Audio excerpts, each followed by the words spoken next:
Pakistan peoples party को इस्लामाबाद में 3 के बजाय सिर्फ एक दिन जलसे की इजाज़त देने का फैसला किया गया है। तफसीलात के लिए बात करेंगे। अयाज अकबर यूसुफजई ने हमें ज्वाइन किया है। अयाज, क्या डिटेल्स हैं आपके पास? जी बिल्कुल, पीपल्स पार्टी का इस वक्त जो मार्च है वो मुल्तान के करीब पहुंच चुका है और उन्होंने इस्लामाबाद में 3 दिन के लिए यहाँ पर जलसा करने की दरख्वास्त डिप्टी कमिश्नर इस्लामाबाद में जमा करवाई है। जराए ने हमें बताया कि उनको 3 दिन के बजाय सिर्फ एक दिन जो है वो जलसा करने की इजाज़त इस्लामाबाद इंतजामिया ने दी है और वो अब जो है वो 9 तारीख को जलसा कर सकती है। और पीपल्स पार्टी ने जो दरख्वास्त की है वो 7 मार्च से लेकर 9 मार्च तक फैसलाबाद के मकाम पर उन्होंने इजाज़त मांगी है, क्योंकि यहाँ पर पाकिस्तान ऑस्ट्रेलिया का क्रिकेट मैच हो रहा है। इसलिए सिक्योरिटी की वजह से जो है इंतजामिया ने फैसला किया कि सिर्फ 9 मार्च को पीपल्स पार्टी अगर जलसा करना चाहती है फैसलाबाद पर तो वो करने की इजाज़त होगी, अदरवाइज बाकी जो है वो 2 दिन की इजाज़त इनको नहीं मिलेगी।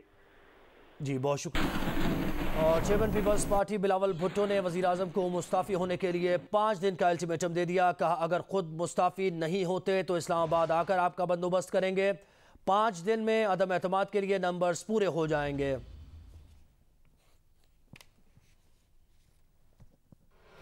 ये कीव का मेन रेलवे स्टेशन है और इसका जो ट्रैक नंबर 5 दिन का डेडलाइन आपके पास है। 5 दिन के अंदर ही अंदर खुद मुस्ताफी हो जाए।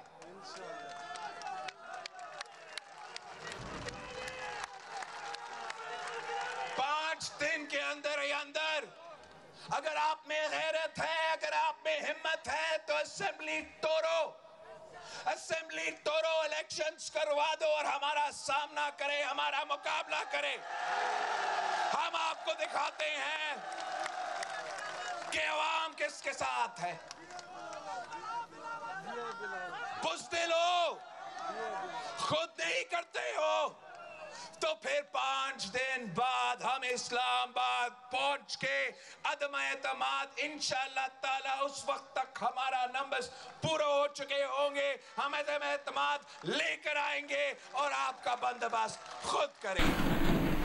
वज़ीर मुमलिकत बराए इत्तलात फ़ारूक हबीब इस्लामाबाद में इस वक्त अहम गुफ्तगू कर रहे हैं कि राहुल गांधी जो है उन्होंने इसके ऊपर पार्लियामेंट के फ्लोर पे खड़े होके जो उन्होंने उनके जो 4 फादर्स का जो मिशन था, विजन था, जिस तरीके से इंडिया को मोदी दूसरी जानब लेके जा रहे हैं उसके ऊपर उन्होंने ज़ोर दिया। भारत के अंदर से आवाज़ें उठ रही हैं, जो कश्मीर के अंदर जो वो लोग जो प्रो इंडियन थे उनकी हुकूमत के साथ होते थे, आज वो इन इक़दामात के साथ जो है वो नहीं खड़े।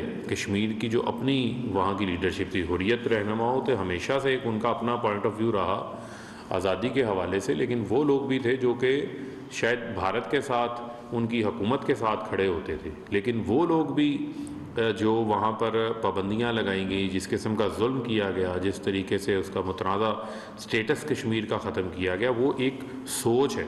जो सोच मैं समझता हूँ कि मोदी की सोच जो है वो भारत के कॉन्स्टिट्यूशन के ऊपर भी जो है वो हावी हुई है और जिससे वहाँ पर रहने वाली जितनी माइनॉरिटीज़ हैं वो अपने आप को महफूज से महसूस नहीं करती।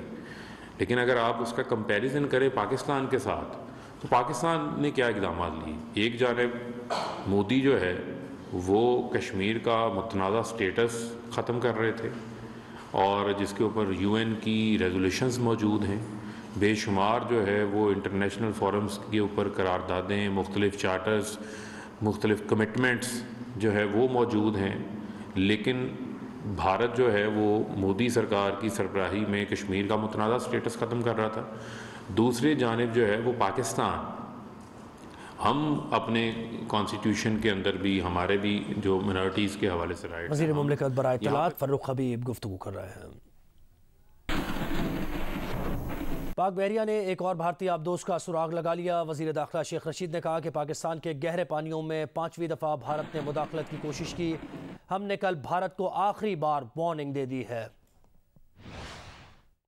पहले भी हमने उनकी एक सबमरीन को पकड़ा था, लेकिन हम पुरअमन मुल्क हैं, हमने उसको मारा नहीं, लेकिन उसको वार्निंग दी ताकि वो वापस चली जाए।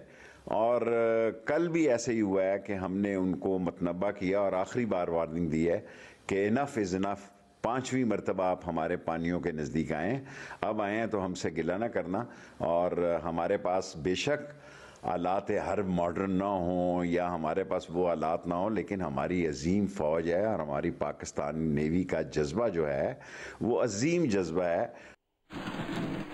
पीटीआई बलूचिस्तान के साबिक़ सदर सरदार यार मोहम्मद रिंद कहते हैं कि अब्दुल कुद्दूस बजिंजो को 3.5 अरब की डील के बदले हुकूमत बलूचिस्तान दी गई है। यह डील इस्लामाबाद में बैठे 3 सेनेटर्स और एक बड़ी सियासी शख्सियत ने कराई है।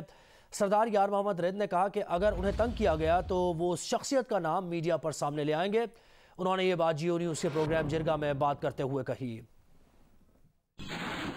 कि वज़ीर-ए-आज़म इमरान खान ने जब कुद्दूस बजिंजो के हक़ में अपना वोट डाल दिया तो आपने कुद्दूस बजिंजो को क्यों सपोर्ट नहीं किया और आखिरी वक्त तक फिर आप जाब कमाल के साथ क्यों खड़े रहे? पहले बलूचिस्तान के साहिल और वसाइल बिकते थे, ज़मीनें बिकती थी, ठीके बिकते थे, नौकरियां बिकती थी।